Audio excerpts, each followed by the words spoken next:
Ijanavangapa Girivareda Jaya Gopijanav Girivaret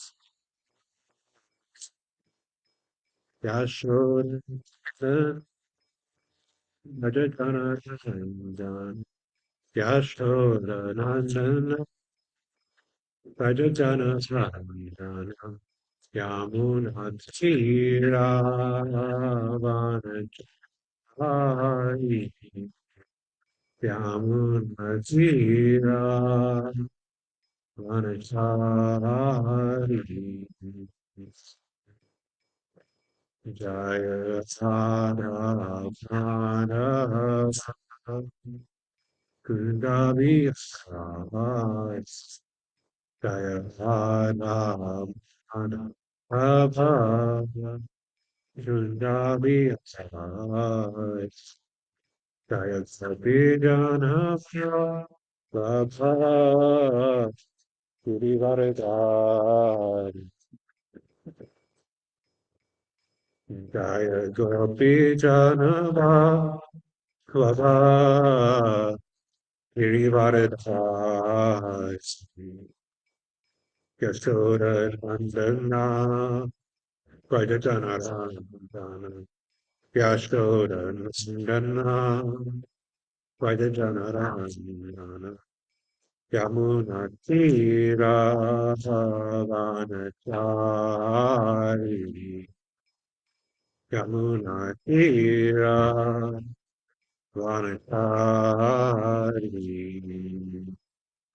Jaya Radha Madhava Punjabi Sahari Jaya Radha Madhava Punjabi Sahari Jaya Gopi Jana Girivaret Asti Jaya Gopi Jana Bhagava Girivaret Asti Yashoda Nana Raja Jana Randana Yashoda Nana Raja Jana Randana Yamuna Tira Vanachati Yamunatira Vanachati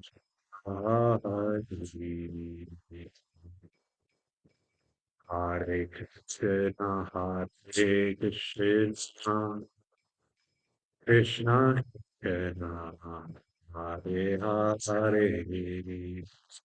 Hare Rama Hare Rama Rama Rama Hare Hare Krishna Hare Krishna Krishna Hare Hare Hare Rama Hare Rama Rama Rama Hare Hare Hare Krishna Hare Krishna Krishna Hare Hare Hare Rama Hare Rama Rama Rama Hare Hare Hare Krishna Hare Krishna Krishna Krishna Hare Rama Hare Rama Hare Rama Rama Rama Hare Hare Hare Krishna Hare Krishna Krishna Krishna Hare Hare Hare Rama Hare Rama Rama Rama Hare Hare Jayam Vishnupada Paramahamsa Parijakacharya Ashodashada Sri Srimad, His Divine Grace, A.C. Bhaktivedanta Swami Maharaj Prabhupada Ki Jai. ISKCON Founder Acharya Srila Prabhupada Ki Jai. Jai Om Vishnu Padapara Mahamsa Parijakacharya Ashodashada Srimad Bhakti Siddhanta Saraswati Goswami Maharaj Ki Jai. Grantaraj Srimad Bhagavatam Ki Jai, Nitai Gaur Pimanande Hari Hari. Om Namo Bhagavate Vasudevaya. Om Namo Bhagavate Vasudevaya. Om Namo Bhagavate Vasudevaya. Reading from the Srimad Bhagavatam, Canto 7, Chapter 8, titled Lord Nrsimhadev Slays the King of the Demons, texts 28 and 29. 28 has no purport. I'll just do my normal routine, just read the Sanskrit for 28, then repeat 29 and word for word, and then read the English, etc. So this is 28. Tam Shena Vegam Shata Chandra Vart Man Peace Charantam Achidram Uparyado Hari Kritvartahas Karam Utvano Bana Nemilitaksham Jagre Mahajava. And 29. Vishak Purantam Grahan Tarunam Harir Vayalo Yatakum Kuli Shaktatam Vacham Varyuruma Parityada Daralilaya Nakeryat Yatahim Karundo Mahavishnu Vishvakspurantam Grahantaram Harir Vyalo Yatakum Kuri Shakshatam Tvacham Varyuruma Patya Dadara Lilaya Nakeryatahim Garudo Mahavishvam Vishvakspurantam Grahantaram Turam Hari Vayalo Yataku Kuri Shakshatam Tvacham Varyuruma Patya Dadara Lilaya Nakeryatahim Garudo Mahavishvam. Word for word, Vishvak, all around, Spurantam, moving his limbs, Grahana Atura, afflicted because of being captured, Hari, the Supreme Personality of Godhead, Nrsimhadev,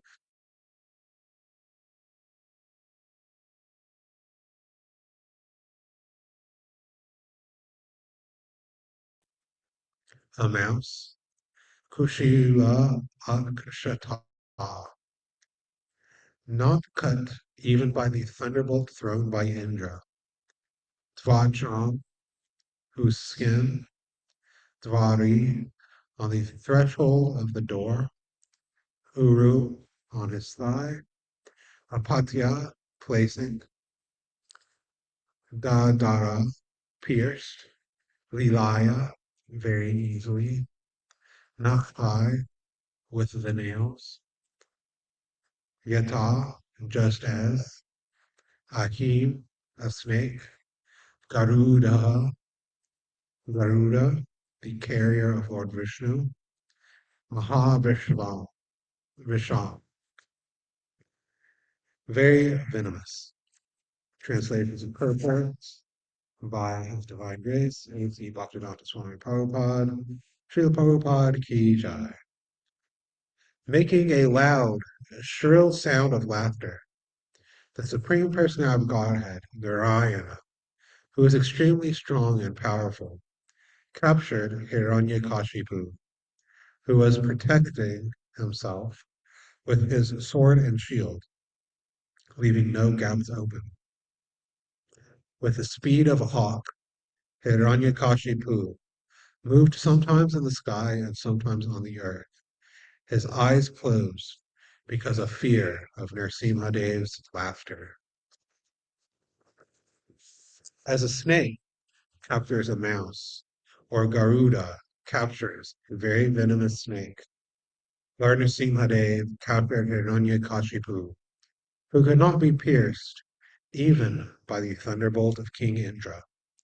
As Hiranyakashipu moved his limbs here, there, and all around, very much afflicted at being captured, Lord Narasimhadev placed the demon on his lap, supporting him on his thighs, and in the doorway of the assembly hall, the Lord very easily tore the demon to pieces with the nails of his hand. Purport. Hiranyakashipu had received from Lord Brahma the benediction that he would not die on the land or in the sky. Therefore, to keep the promise of Lord Brahma intact, Nrsimhadev placed Hiranyakashipu's body on his lap, which was neither land nor sky. Hiranyakashipu had received the benediction that he would not die either during the day or at night. Therefore, to keep this promise of Brahma, the Lord killed Hiranyakashipu in the evening, which is the end of the day and the beginning of the night, but is neither day nor night. Hiranyakashipu had taken a benediction from Lord Brahma that he would not die from any weapon, nor be killed by any person, dead or alive. Therefore, just to keep the word of Lord Brahma, Lord Nrsimhadev pierced Hiranyakashipu's body with his nails, which were not weapons, and were neither living nor dead. Indeed, the nails can be called dead, but at the same time they can be said to be alive. To keep intact all of Lord Brahma's benedictions, Lord Nrsimhadev, paradoxically but very easily, killed the great demon Hiranyakashipu. Om Gnanatamandasya Gyananjana Shlakaya Chakshumetam Yana Tasmai Shri Guruve Namaha. Jai Shri Krishna Chaitanya Prabhu Nityananda Shri Advaita Gadadhara Shri Vasari Gaura Bhaktivinoda Hare Krishna Krishna Krishna Hare Hare Hare Rama Rama Rama Hare Hare. So we are have reached what has decided to be the climax of the Shringadev Hiranyakashipu story, where it's finally at the moment where after the battle, Lord Nrsimhadev captures Hiranyakashipu and rips him apart. Uh, Rips his stone-like chest as we recite every morning during the Shringadev prayers. Rips his stone-like chest to pieces because of his offenses towards his son Prahlad. And Prabhupada is reminding us of something towards the beginning of this pastime. Of course, Hiranyakashipu wanted to take revenge on Vishnu for killing his brother Hiranyaksha in the form of Lord Varaha, when Hiranyaksha had thrown the earth into uh, the ocean, the Garbhodaka Ocean. which is a very wondrous pastime that can be read in the third canto. Uh, so Hiranyakashipu performed austerities for thousands and thousands of years. It's described that he was standing so still that an anthill was made around his body, that only his bones were left standing in the yogic posture of standing on his toes with his arms reached up to the sky. And he attracted the attention of Lord Brahma in that way.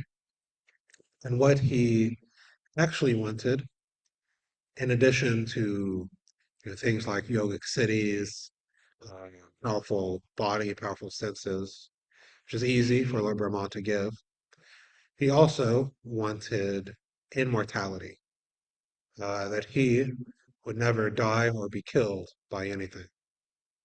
Lord Brahma, of course, is not immortal himself.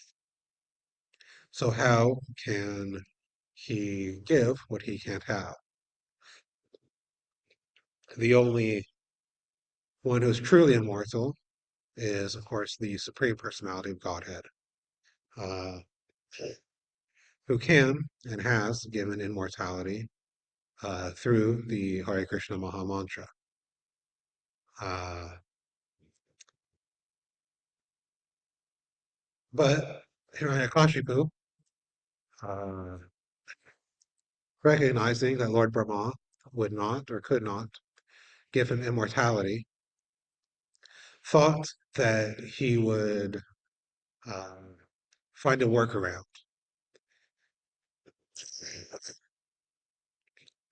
That uh, he had already gotten the benediction that he would not age,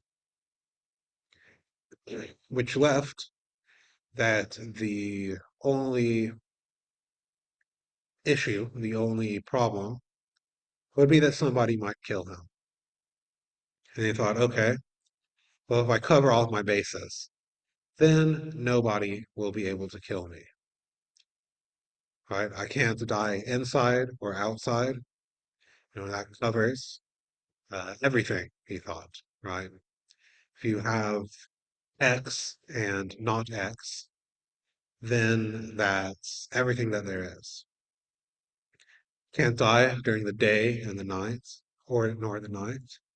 And what other time is there? Can't be killed by any person or any weapon. Can't be killed by anything that is created by Lord Brahma, nor anything that is created by somebody other than Lord Brahma. So he thought he had all of his bases covered. He was a very clever person that if I cover, if I can think of all the different scenarios, then I can arrange things so that I get my way anyway, without actually getting the benediction of immortality. I will still get the benediction of immortality. But ultimately, Lord Nrsingadev got the last laugh, quite literally, as we read in the verse today, uh, that uh, the Supreme Personality of Godhead, in the form of Lord Nrsingadev, made a loud, shrill sound of laughter, uh, and it terrifies, as we read earlier in the Bhagavatam, which terrifies the demons. So Hiranyakashipu is showing us that we can't cheat. That is an anartha that we have to cheat, to try to find workarounds, one way or the other. We read in the Bhagavad Gita, uh, Yohi samsparsha jaboga, dukkha yanaya evate, in the fifth chapter of Bhagavad Gita, that by the sparsha, by the contacts with boga, with material enjoyment, dukkha yonaya, that all misery is born, or it's the source of all misery. That this contact with the sense objects actually leads to misery. But we have trouble accepting that. We tend to think that uh, if I contact the sense objects, then it will make me happy. That actually this is what life is about. I will just think of how to enjoy one way or another by, eating some nice food. Who cares where or who it came from? Uh, I'll have a nice partner. I'll have a nice house. All these things we think by contact, by the touch of these things. Sparsha literally means touch. Uh, that we will enjoy, that we will actually be satisfied. And this is the messaging, and this is the idea that we not only have in our own minds, but we are getting everywhere. You only have one life, YOLO. You should enjoy it. Do whatever makes you happy. We have life, liberty, and the pursuit of happiness as enshrined in the founding documents of this country. And please adjust my mic. Let's see.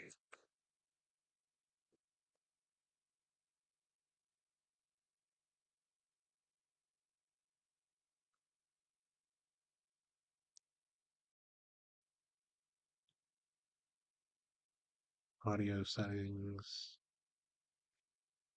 Hare Krishna. Testing, testing. Is this better? It just sounds like you're muted, like you're just very quiet. I don't know what it is. Maybe my audio, but it's very difficult to hear you, Prabhu. Can anybody else chime in and say if I am Sounds perfectly fine to me. okay? I Okay, think I it might be leave a and come problem on back. your end. Perhaps it's my audio. Sorry. Yeah.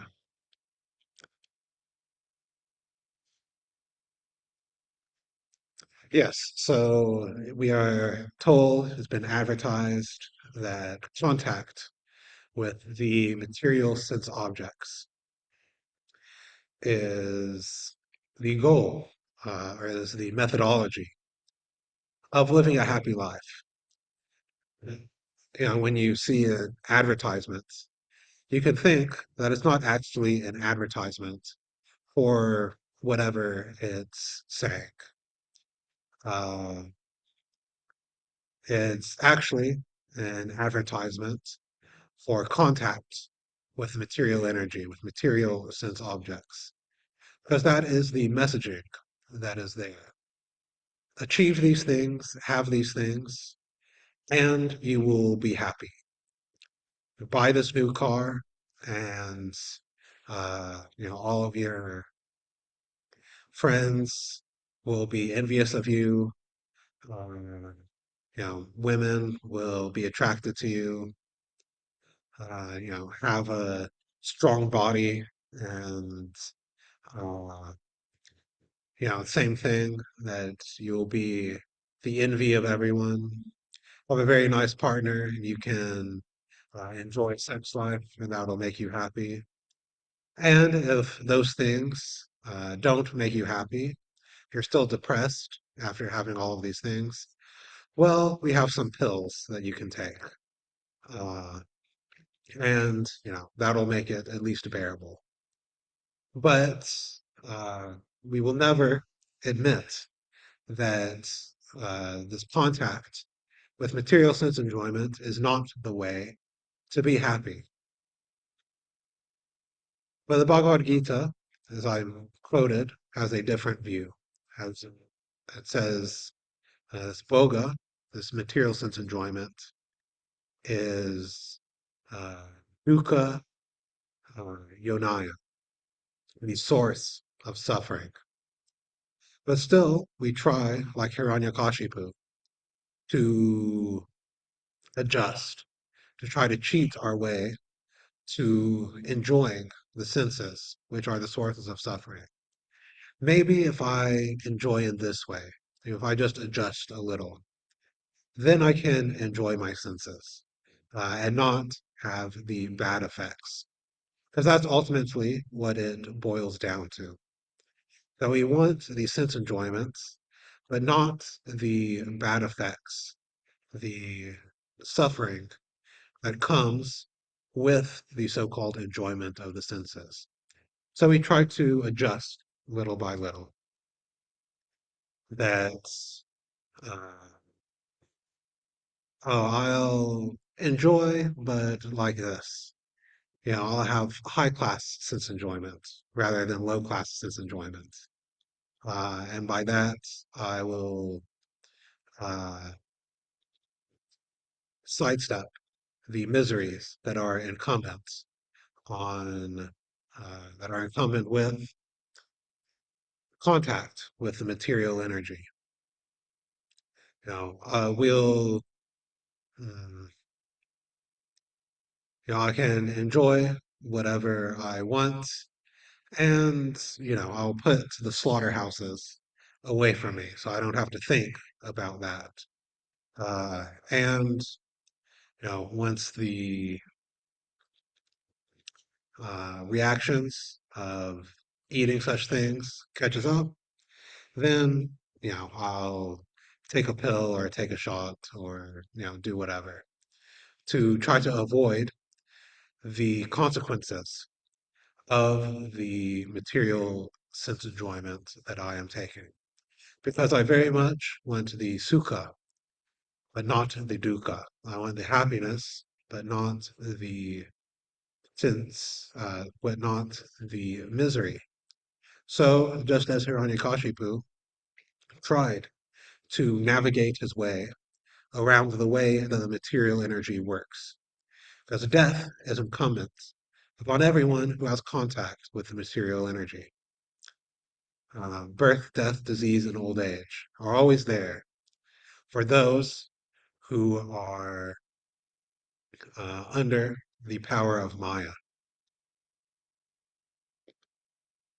But Hiranyakashipu thought he could maneuver, that could negotiate his way around the material energy. And likewise, there's a tendency to think that we can maneuver our way around the miseries that are created by contact with the Vishayan, with the field of material enjoyment. But that is not the way that it works. Any contact with material sense enjoyments, with the sukha brought about by the uh, material senses, will come with dukkha, will come with misery. And actually, uh, the misery is most of it. We can recognize there isn't actually that much there in material sense enjoyment. Uh, Sometimes such enjoyment, especially the uh, enjoyment of association and contact between the male and the female, is known as manasa ja, born from the mind. But it applies to all forms of sense enjoyment because we tend to think that it will be very, this will be very nice once I get it. That it will be so much enjoyment when I get this pleasurable thing that we anticipate um, and meditate on, envy those who already have it. They think, oh, if I just have this, then it'll be so satisfying and I'll be so happy for so long. But what is the actual experience? That is disappointing. It never lives up to our expectations. It is brief. Um, the material enjoyment, whatever we have, lasts a very short time. And it is very infrequent, that it doesn't come along so often. But still, due to our conditioning, we think, let me enjoy, let me enjoy, let me get this material enjoyment. I can't let go of it. Uh, but we should understand by the Shastra Chakshu, the eyes of Shastra, the actual position of material life, that the majority of material sense enjoyment is lived in the mind. Let's say it's imaginary, uh, that is born only by our thinking that is there. And if we can stop thinking that it is there, that there is actually material sense enjoyment, then we can get on with the real task of life. And this applies not only to our own personal endeavors, but we can see that aggregated, all put together, this mentality of let me enjoy and try to navigate my way around the deleterious effects of this enjoyment. It's prevalent everywhere in our society. Sometimes when people talk about simple living, returning to the land, what some philosophers call primitivism, although you could attack that term as well. That's another discussion. But people sometimes say, but look at all the things that modern industrial society has given us. You know, we enjoy riding in cars and having hospitals, uh, having Wi-Fi, all of these things. So they say, how can you say that, the modern world is bad when it gives us all of these nice things? The economists have a term for what the actual situation is, which is an externality. Economists, when they use that term, means we're just not going to talk about it, which goes back to this Hiranyakashipu mentality of trying to negotiate our way around the bad effects. But if one looks at the total effects of this material culture, of this modern demoniac culture, one sees that uh, all of these so-called benefits, or even we can actually say there are actually benefits, come with so many bad effects as well. Destruction of the earth, the breakdown of the social order. Uh, I've talked before, I think a few months ago, about the so-called happiness suicide paradox, that those countries that have the most opulence, the most so-called freedom, uh, the most social mobility, all these things that they say will make us happy, have the highest rates of suicide, alcoholism, depression, etc. Still, we try we think, or still we think that we can have this modern society where we try to conquer nature, to overcome the laws of God, and not have any bad effect for it. But if one takes the full picture, how the society alienates us from the actual meaningful connections that are there, both community and nature, and with community and nature and God, uh, how it mm, exploits other people, we can understand that there is always an effect to this material enjoyment, that modern society tries to negotiate away, tries to push away, usually meaning push away onto the third world. Uh,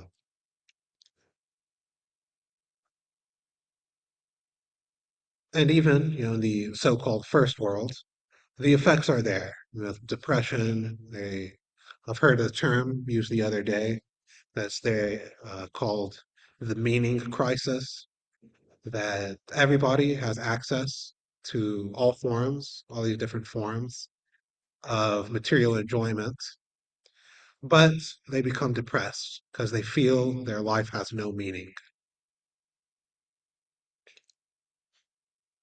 So even societally, we can uh, think, or we do think, we can see that we try to arrange new ways to enjoy our senses without having the bad effects of um, enjoying the senses, of contacting these sense objects.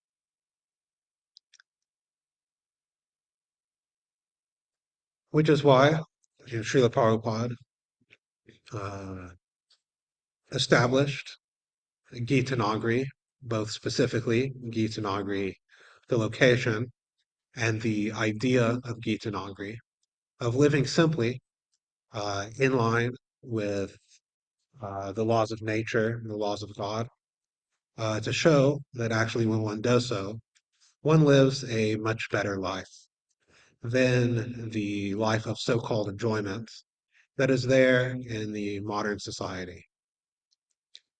And this cheating propensity, this idea of wanting to have our cake and eat it too, can even creep in to our practice of devotional service. That we can think, oh, I'll practice devotional service, but still try to enjoy my senses. That we can have both, that we can have material sense enjoyment and still make rapid advancement in Krishna consciousness. Of course, as long as we are chanting our rounds and following at least the basics, we are making some advancement, or at least, holding the line in Krishna consciousness. Uh, but if we have this mentality that I want to enjoy the material energy and be Krishna conscious, then it'll be a very long time before we reach the second one of those goals. Trying to enjoy the material energy you can do immediately. Being Krishna conscious will take a while if we try to keep this enjoying mentality. Because the two consciousnesses. So remember, the Krishna consciousness is not a faith, right? It's not like we have a creed where we, just read Krishna is the Supreme Personality of Godhead, and Srila Prabhupada is his representative on earth, or something like that. No, it's a question of consciousness. Where are we absorbed? And pretty much definitionally, we can't be fully absorbed in one thing if you're absorbed in something else, right? That is the meaning of fully.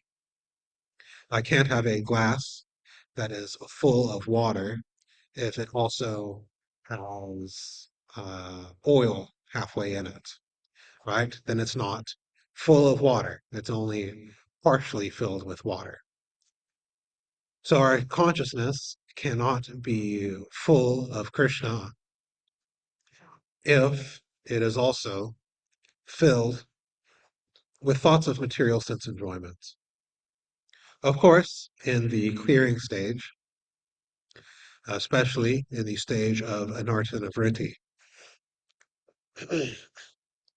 We understand that there might be some lingering anarthas, some lingering sense enjoyments there while we are undergoing the purification of chanting the holy names.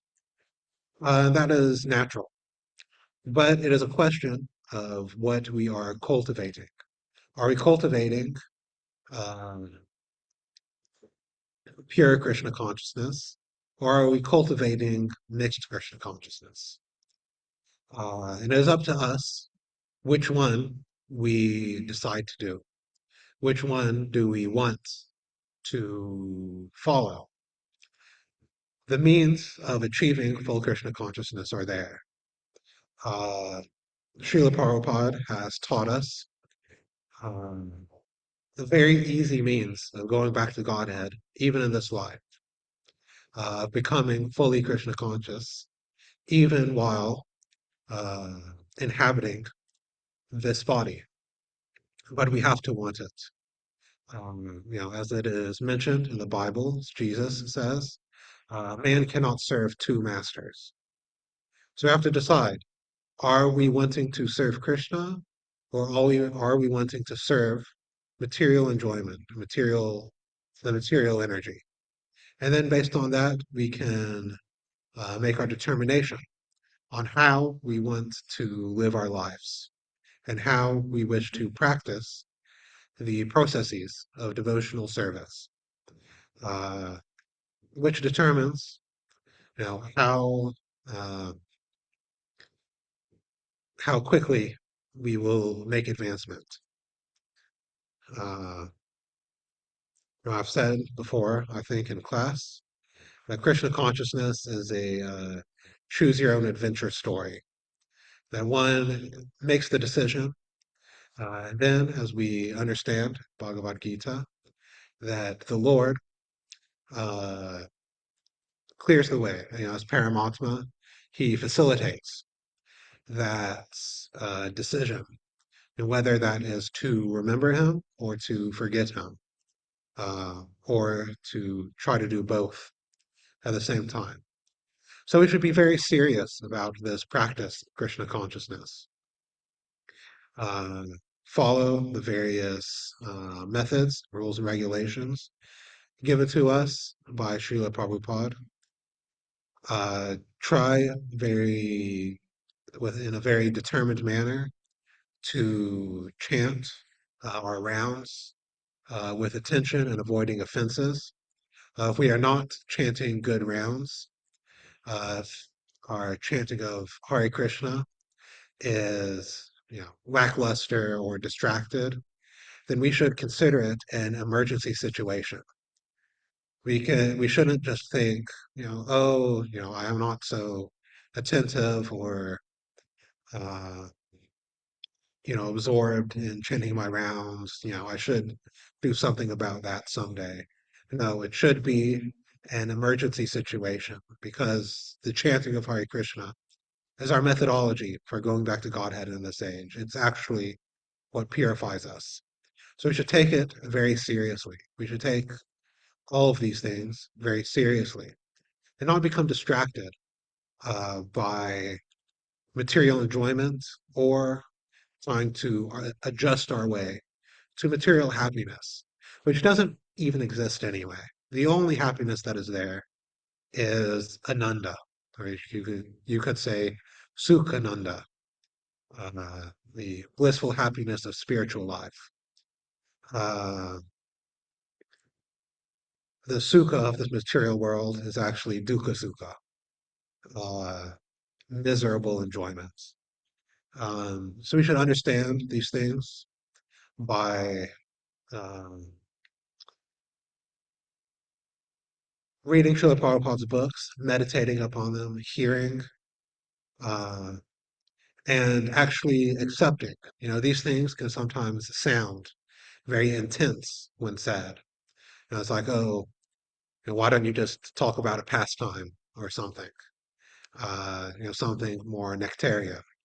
But we should also understand the actual position of the material world and actually how easy it is to fall off the path of Krishna consciousness, which is prepared to be a razor's edge uh, back into the whirlpool of material enjoyments. So we must talk about these things as well in order to fully grasp the nectar of Krishna consciousness and actually the mercy that was bestowed upon us by their lordships, Lord Chaitanya and Lord Nityananda, who gave even fallen people addicted to material sense enjoyments the chance to go back to Godhead in a very short amount of time, in a very actually simple way. So I'll stop here. There's about 13 minutes left for comments, questions, complaints.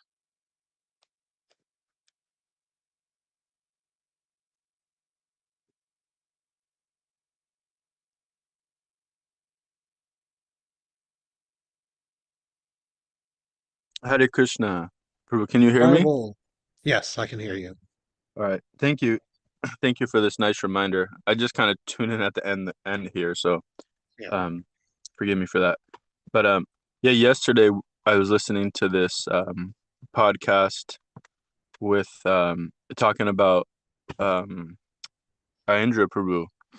Mm, And it was so purifying because hearing how intense and intent he was on going back to Godhead, um, like he would just do like he would do these vratas very seriously, like chaturmas he would follow, hmm um, and like all these like katyayani vrata and like um, he could apparently like there was some transformation that kind of took place in him, and then he started just being like very austere, barely eating, barely drinking, and hmm like I said, doing all these ruts. And it was just like hearing it was so powerful because just to know, just I guess, yeah, being inspired by like someone who is so intent on going back to Godhead, then it's hmm like, I can look at my own life, like, what, like how sincere am I, like look at what he was doing and how dedicated, like how much he was like, no, I'm going back to Godhead, like that's what I'm doing. Yeah. Yeah, it was very purifying to hear this.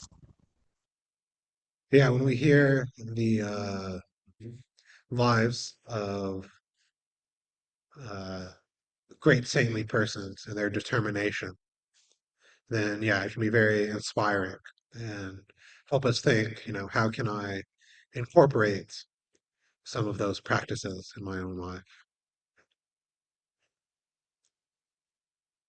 Okay, any other questions or comments?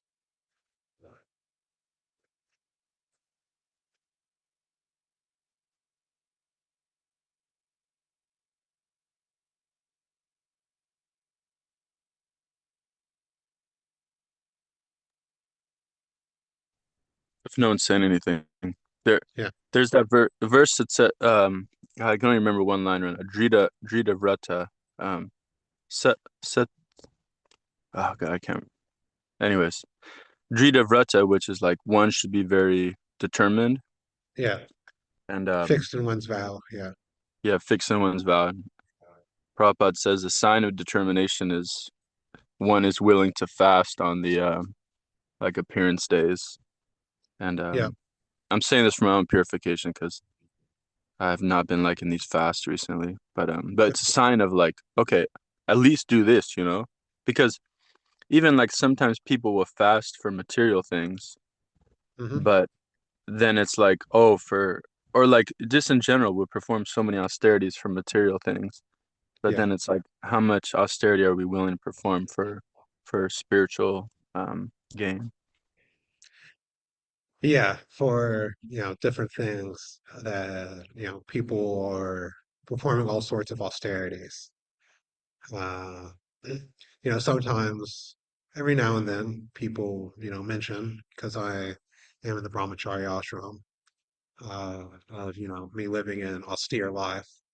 But from my point of view, like, going and getting a job and having to answer to a boss and maintaining a house and having to deal with taxes and all these things is, at least from my point of view, the real austerity. You know, sleeping on the floor and, doing service all day is easy compared to that, at least from my point of view. Uh, so yeah, we can't avoid austerity in life. It's always there. Just depends on, what austerities do you want to take up and what goal do you want to be doing the austerities for.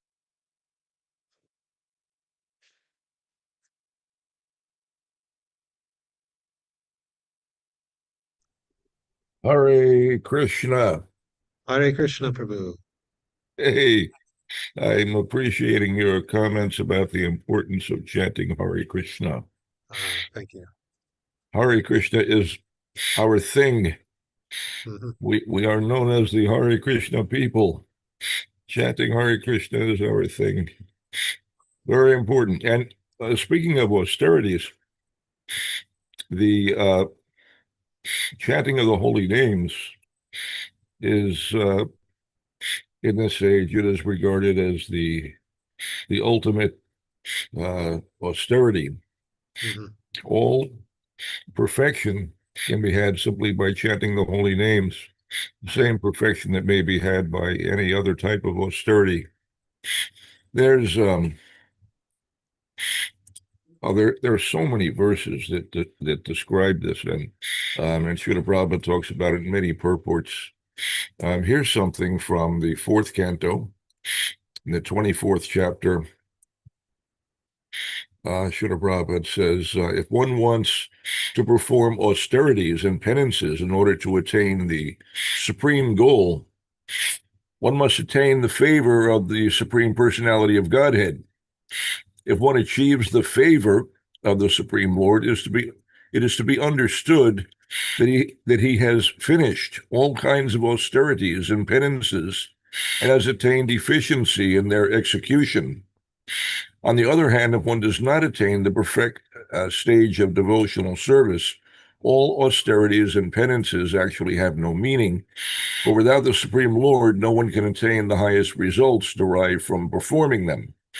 As stated in Bhagavad Gita 5:29, Lord Sri Krishna is the master of all penances and sacrifices. Bhoktaram yagatapasam sarvaloka maheshwaram.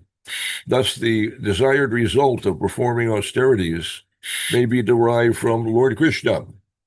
Even if a person is born in a family of chandalas, the lowest birth one can get in human society, he is glorious if he chants the holy names of the Lord. For it is to be understood that by such chanting, a devotee definitely proves that he underwent all kinds of austerities in his previous life. By the grace of Lord Chaitanya, one who chants the Maha Mantra, Hare Krishna, Krishna Krishna, Krishna, Hare Krishna, Hare, Hare Hare, Hare Hare Rama, Hare Rama, Rama, Rama Rama Rama, Rama, Hare Hare Hare, Hare. attains the highest perfectional stage, which had previously been attained by people who entered the ocean and executed executed austerities for 10,000 years. In Hmm. this age of Kali, if a person does not take advantage of chanting the Hare Krishna mantra, which is offered as a great concession to the fallen human beings of this age, it is to be understood that he is very much bewildered by the illusory energy of the Lord. I'll tell you a story in connection with this. There was an instance of Srila Prabhupada traveling by plane, and he had a brief layover in Athens, Greece, Hmm. in the middle of the night. It was like 12 o'clock, midnight, 1 a.m. And so Srila Prabhupada is walking through the airport um, with his small entourage, and um, there was some other person in the airport. Now, at the time, this was in the, I don't know, mid 70s, and we had no temple in Greece. But somebody in the Athens airport saw Srila Prabhupada and the devotees with him and immediately began chanting Hare Krishna. Immediately recognized the devotees and started chanting Hare Krishna. So Srila Prabhupada noted that, and he spoke about it for days. In lectures and in talking with people, he kept bringing up the fact that there they were in the middle of the night in this far-flung corner of the planet, relatively speaking. I mean, no temples anywhere around. And someone immediately recognized devotees and was inspired to chant Hare Krishna. And so Srila Prabhupada said, this is why it is important that we maintain the dress of a Vaishnava.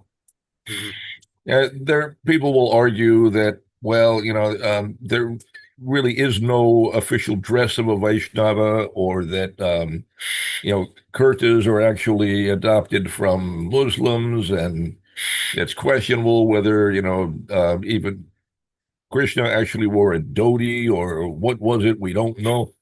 All kinds of things, are discussed in this way. But for practical purposes, what we need to know and what is indisputable is that Srila Prabhupada gave us a particular dress. Right from the beginning, he gave the devotees dhotis, he gave them kurtas, he gave the women saris. He himself personally acquired these and gave them to the devotees and asked them to wear them. He taught them how to apply tilak. He insisted upon the wearing of kunti mala. And he talked about these things, explaining that they are essential, that you must have them. And so this incident in Athens in the middle of the night, Srila Prabhupada used this as an example to illustrate the importance of our Vaishnava appearance, that we want to make this kind of appearance because by doing so, and there are actually several verses in Shastra that describe how one of the symptoms of a devotee is that simply by seeing the devotee, others are they immediately think of Krishna.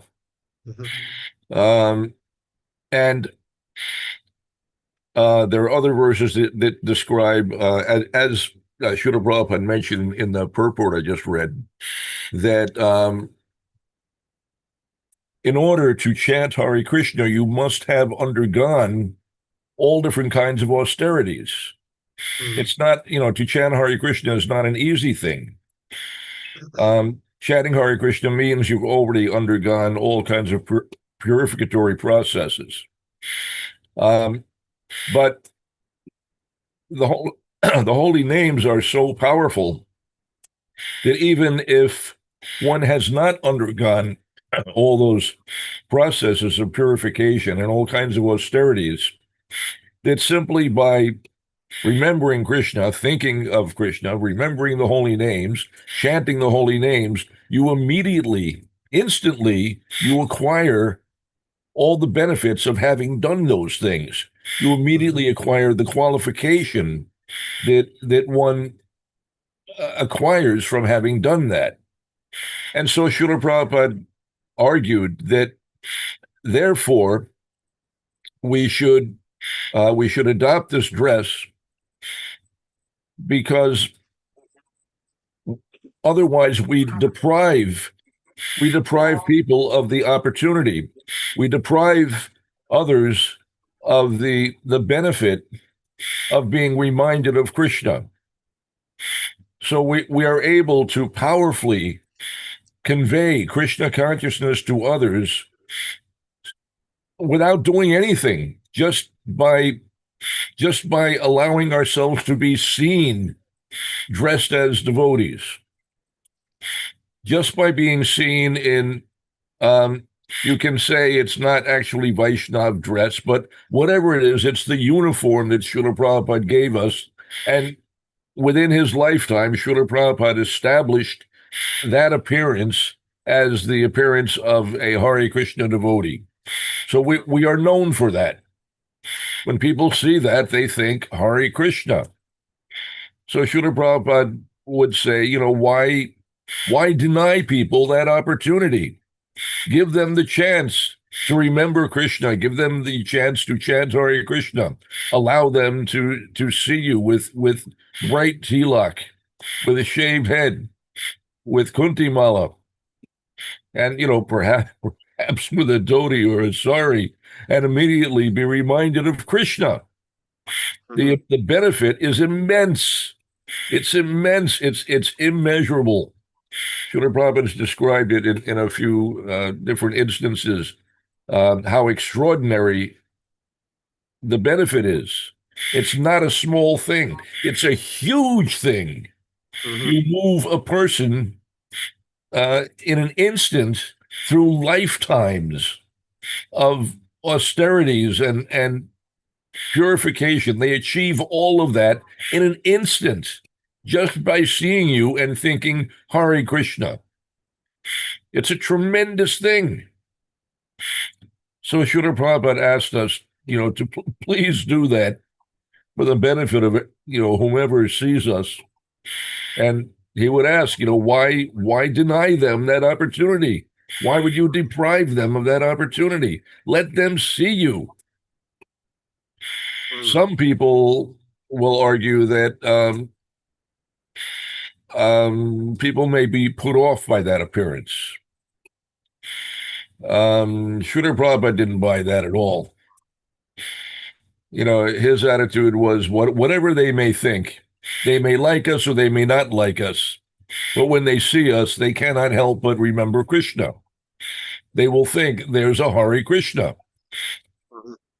Immediately they think Hare Krishna. Within their mind, they repeat Hare Krishna. Maybe they say out loud, even mockingly or jokingly, Hare Krishna. But Krishna is absolute. The benefit is there, even their joking, even their mocking or criticizing. It doesn't matter. They derive immense benefit, immeasurable benefit. The benefit is huge. And, just by seeing and what to speak of actually chanting Hare Krishna.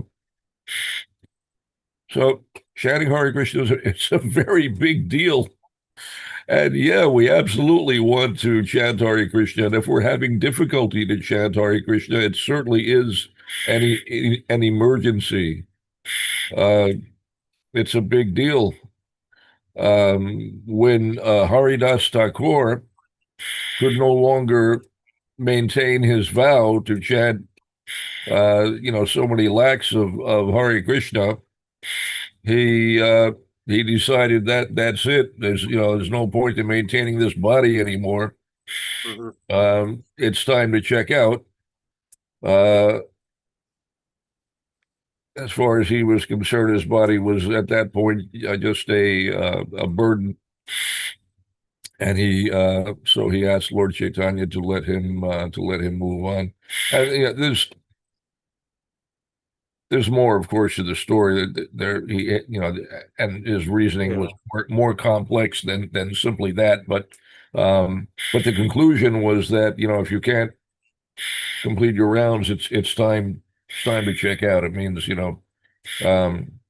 he described it as an illness. Lord Chaitanya inquired, what is the nature of your illness? And he explained this, that I can't complete my rounds. I can't complete, can't complete my vrata. And so anyway, chanting Hare Krishna, we can't complete our rounds. That's very serious. Very, very serious. Everything depends upon that. But in any condition of life, whatever may be going on, sometimes in extreme ill health, it may be difficult to chant um, a full 16 rounds or whatever one has, whatever vow one has adopted. Whatever one can do, you do, do the best you can, of course. You chant as much as you possibly can. And if necessary, you adjust every other aspect of your life, whatever it may be. Neglect anything, but don't neglect the chanting of Hare Krishna. Somehow or other, always make that the topmost priority.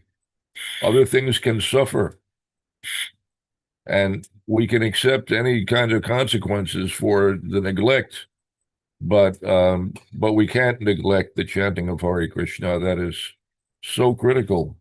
It's everything. It's not just the foundation of everything that we do. It's everything we do is for the purpose of supporting the chanting of Hare Krishna.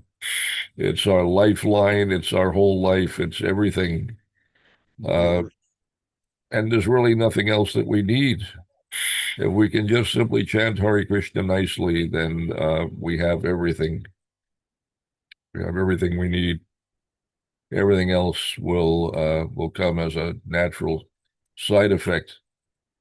So anyway, I thank you for the reminder, and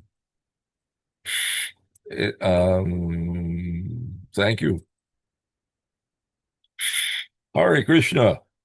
Hare Krishna. Yes, thank you for your comments, Prabhu. Reminding about the importance of Vaishnav clothes, which Prabhupada did repeat again and again, and of course the importance of chanting Hare Krishna, which is actually our main weapon in this age against the forces of Kali, and the best way to preach. Because even if, as you mentioned, they mock us Hare Krishna people, then they're coming over to our side.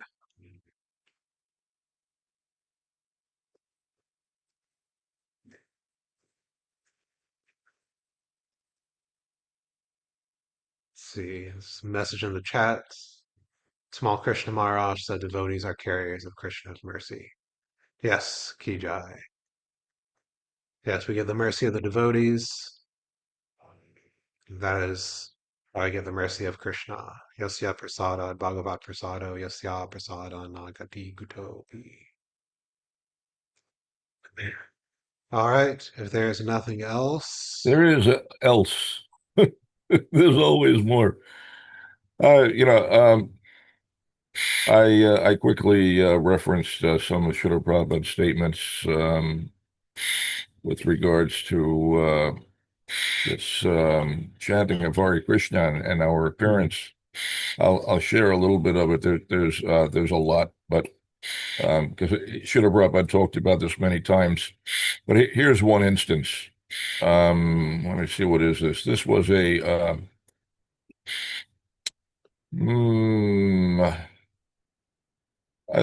lecture on the first canto of Srimad Bhagavatam given in Los Angeles in 1973. Srila Prabhupada says, so Bhaktivinoda Thakur says that I will not prefer a birth like Brahma if I forget you, but I will prefer to become an insect if I remain with your devotee, because if one remains with a devotee, he will not forget Krishna. That is the advantage. Just like when you go, people address you, Hare Krishna. Oh, it is very great benefit. Automatically, they chant Hare Krishna. We have seen it all over the world. And when I was going from London to Nairobi, we stopped at Athens, the dead of night. We are in what is called that transit room. A devotee says the transit lounge. Srila Prabhupada said, yes, lounge. So as soon as they saw us, Hare Krishna, you see, so this is advantage. Aho bata shvako pacho, to gariyan yaj jivagare nama tubhyam. It's a quote from the third canto of Srimad Bhagavatam, 33rd chapter, text 7, which reads, "Oh, how glorious are they whose tongues are chanting your holy name. Even if born in the families of dog eaters, such persons are worshipable. Persons who chant the holy name of your lordship must have executed all kinds of austerities and fire sacrifices and achieved all the good manners of the Aryans. To be chanting the holy name of your lordship, they must have bathed at all holy places of pilgrimage, studied the Vedas, and fulfilled everything required." Um, and then Srila Prabhupada goes on to say, even a dog eater chants Hare Krishna. He becomes glorified. So this chance should be given. Let them chant Hare Krishna, either willfully or jokingly or any way. Let him chant Hare Krishna. This is the movement. Let him chant once. Let his tongue utter the transcendental vibration, Hare Krishna. His life will be successful. It is such a nice movement. You haven't got to do anything. Simply you come here and see Radha Krishna, you will be benefited. It is very easy. Su sukham kartum avyayam. That's Bhagavad Gita, chapter 9, text 2. Anyway, and he goes on. There's more, but I don't I don't want to keep everyone here forever. Thank you again, Prabhu. You got me going. Yeah, on this point of dress, because I've heard, you mentioned, I guess the controversy you could say over, is it Vaishnav dress, is it necessary, etc. And I then, like not a systematic look, but just, look through Prabhupada's letters and statements and things. And while it doesn't say, if you search for the word dhoti, it doesn't come up so much. But if you search for the word robe, it comes up again and again with Prabhupada as correcting people for giving it up. He said, and he was told by devotees that, my such and such leader, temple president or GBC or whatever, said to stop wearing dhotis. He said, don't give up these robes. And he wasn't talking about, Franciscan robes or Benedictine robes or anything like that. Context he could understand. They're talking about dhotis. Although he was, of course, reading the letters, also open, for preaching, to experiment with different things, for a while. You probably know this firsthand, well, I only know secondhand, but in some places devotees wore wigs and things like that. But at least at the temples, and while we're being Hare Krishnas, and doing our own activities, wear a dhoti or a sari.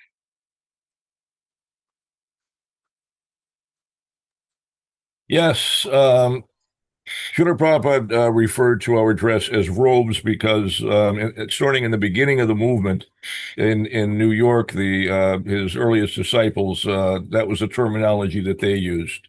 They Yeah, referred to, dhoti as robes, and so Srila Prabhupada adopted their terminology. Similarly, they referred to the Sikha as a flag. So Srila yeah, Prabhupada also used that term, flags, and I'm reminded now that there was a huge controversy in the early days. There was a point when Kirtanananda had instructed the devotees that these dhotis are unnecessary. hmm That people are going to be put off by it. So better we just dress in a normal way. And Srila Prabhupada was very upset about that. He and he had a great deal to say. hmm There were many letters that he wrote in which he discussed this. but he was extremely unhappy. I Yeah. can let me see here. I have some examples. Um,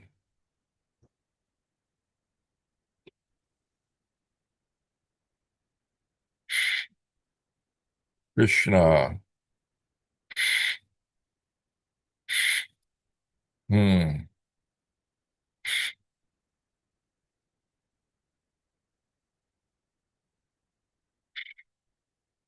Yeah, let's see.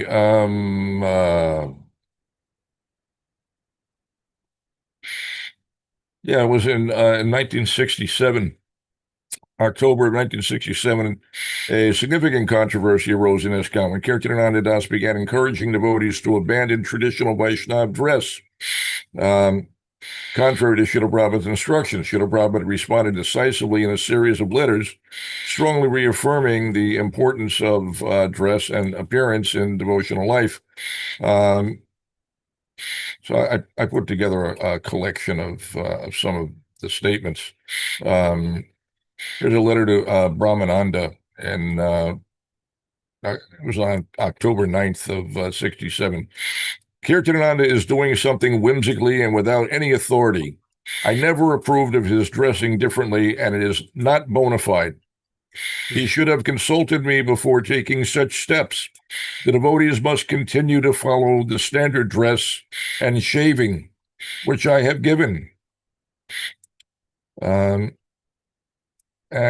he wrote also to Gaura Sundara 3 days later, on October 12th, he said, he has dressed himself differently, he's speaking of Kirtanananda, and is attracting others to follow him, although I never approved this. This will cause confusion and is not the way to spread Krishna consciousness. And it's 5 days after that, he wrote to Rai Ram, and he said, the attitude of Kirtanananda is not approved. He is gradually becoming a victim of Maya. By changing the authorized way, one cannot improve anything. These are just, some of the salient excerpts from his letters, but he had more to say on the topic, and he was quite heavy about it. 3 days later, he wrote to Satsvarupa, and he said, try to keep the standard I have established. Our devotional service must continue under the same rules and regulations. Dressing, shaving, everything should be continued. This is not fanaticism. It is the authorized process. Interestingly, he wrote to Hridayananda Maharaj on the 22nd of October, 2 days later. He said that's Kirtanananda, has deviated from the standard and thus cannot preach Krishna consciousness. Unless one is strictly following, his preaching will have no potency. Where else are we here? 4 days later, letter to Brahmananda. I am very sorry for this incident. You must all keep separate from Kirtanananda. Association with such deviation is dangerous. Better to be alone and follow strictly than be misled. So this is heavy stuff. Should have Yeah. probably getting pretty heavy about this. Is quarantine Kirtanananda because Kirtanananda got this idea that that we should dress like karmis, and this gives you a hint of how strongly Srila Prabhupada felt about this. He he did approve of the devotees uh, wearing karmi dress for the distribution of books because the devotees insisted that they were able to distribute more books in disguise than they could otherwise. Yeah. So, because it would improve the book distribution, Srila Prabhupada approved of it. He also explained that for householders, he never required of them that they must wear a dhoti or a sari, but they should dress like a gentleman, very nicely. But he always insisted that under all circumstances, one must have a Sika, you must have Kuntimala, you must have Tilak. Dhoti is optional depending upon your status. Brahmacharis must have a dhoti. Sannyasis must have the sannyas dress. Sannyasis especially, he was very strict about that. Um, um, Sometimes rare exceptions for certain preaching situations. If Brahmananda and Gargamuni, for example, were preaching in Pakistan and would be killed if they were dressed in a Yeah. dhoti, Srila Prabhupada, approved, even though, sannyas, dress however you have to dress to be able to preach and not be killed. Mhm. But so, he did make exceptions, but depending upon your order of life, there was an obligation to dress in a particular way. Um, uh, but as I say, he was uncompromising about Sika, Tilak, and Kuntimala. Those were non-negotiable. Regardless of your order of life, you had to have that. There was an instance of there was an officer, a naval officer, who he was becoming a devotee, still in the Navy, still serving as an officer, and so there are very strict rules in military service about your attire, your appearance. You have a particular uniform. Um, there are very strict regulations. So this individual was asking Srila Prabhupada, what do I do? There these regulations, I can't violate the regulations. Srila Prabhupada was unyielding. He insisted, no, you must have Sika, you must have Tilak, you must have Kuntimal. If they have a problem with that, you explain to them that, I have to do this. This is my religious practice. And you can't ask me not to do it. I have to do it. So anyway, he was usually very uncompromising about those things. There's many, many, many statements in which he talks about this. Is very heavy about it. Other dress less strict.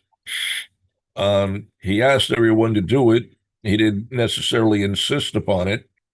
Um, but he felt that it was unfortunate if devotees did not make that appearance because he felt it was a very powerful way to preach. Mhm. And it absolutely was. But as I say, Tilak, Kuntimala, Sika was non-negotiable. That was essential. He was very, very heavy about that.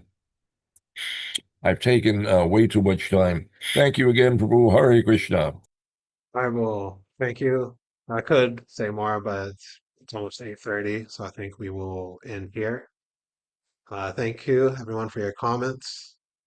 Uh, Srimad Bhagavatam ki